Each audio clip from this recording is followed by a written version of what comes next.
Talking about a scientist like Einstein, he said something like this, I'm paraphrasing, I may not be correct on the quote. He said something like this towards the end of his life when someone asked if you're giving one… if you're given one more chance, for sure you will be a nuclear scientist, wouldn't you be? He said, no, if I'm given another chance, I would rather be a carpenter or a plumber. Because he has made many statements like this, talking about how modern science is a very keyhole way of looking at the larger life process. After all, you're trying to understand and delve into life process. When I say life process, planet is life process, cosmos is life process. Life as we see it, if you want to need an analogy, it is like a… cosmos is like a big tree, life is like a small flower. But ultimately, all these planets and stars and whatever they're doing, the flower of that is life. So, I'm a little disappointed even with Albert Einstein because he's still trying to promote one more religion, a new religion. But believe me, you give them a new religion, within a few years they will make that into another kind of fanatic religion, all right? People will do that because identity, again limited identity. So you are a Hindu, I am a cosmic religion, we will fight again. I'm saying I will call myself cosmic religion, but again the same problems will come. So, probably in his time, he could not speak in any other form, probably, in those at that time in the early and middle part of 20th century, maybe language wouldn't allow, so society wouldn't allow any other way of speech probably.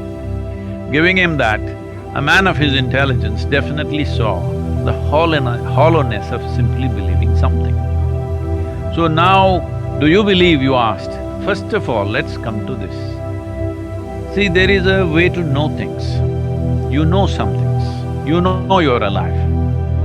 But you believe many things about where you come from, how you happened, where will you go, all these kinds of stuff.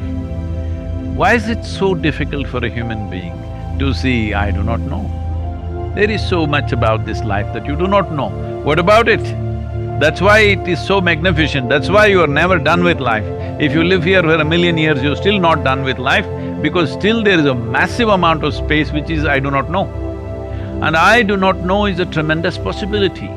Only if you see I do not know, the possibility of knowing will become a living reality in your life. Everything that you do not know, you believe, that's what you're referring to as religion. I believe this, I believe that. I'm saying, why do you believe something? Why don't you just say, I don't know? If you say, I do not know, see, you're walking on the street like, I know, like this.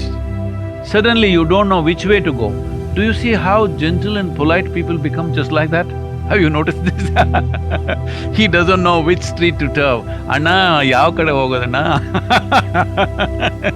He knows where to go, pam, pam, pam, he will go. This is the difference between people who believe they know and when you realize you do not know. The moment you realize I do not know, the longing to know, the seeking to know and the possibility of knowing becomes a living reality. It's very, very important that we invest this in people, especially in our children, that it does not matter, you read as many textbooks as you want, as many scriptures as you want, you still don't know a damn thing. You still don't know a single atom in its entirety. You may know how to use it, you may know how to fuse it, you may know how to break it, but you do not know what it is in its full entirety. You don't know a thing. If you live as… if you're conscious that you do not know, you will have a living intelligence. Otherwise, you will make conclusions and then concretize that into belief system, and then of course, if you have a different belief system, we will want to kill you. This has been going on forever. So I am putting it in a very simplistic terms, but the moment you believe something and I believe something totally different, is there a confrontation or not? Two people, both of us do not know, where is the basis to fight? Both of us can explore in as many ways as we want. Life should be a constant process of exploration, only then there is science. So how do you say science and spirituality? There are no such things. There is only spirituality. Science is just a small physical expression of that. This may insult a lot of scientists and others, but I am saying this, they are only looking at the physical dimension of the universe, right? Am I correct? Science is only concerned about the physical dimension of the universe. Tell me, if you look up in the sky, do you see more stars or more empty space? In this universe, in these galaxies, in this cosmos, not even 1%, not even 1% is physical manifestation. Rest is just empty space. This is why spiritual process is only concerned about that 99%, not about the 1%. 1% we believe a small part of our intelligence can handle that 1%, the physical aspects of it. 99%, what is the nature of what it is? And how come where there seems to be nothing makes everything happen? So this is what the word Shiva means in India. People think he is one man who sits on the mountain. No, the word Shiva means that which is not. Our concern is always about that which is not. In the yogic culture, we are always encouraged to invest or identify with our ignorance, never with our knowledge. Because even if you have read the libraries of this world, what you know about this cosmos is a minuscule. If you identify with this knowledge, you will become a minuscule. But our ignorance is boundless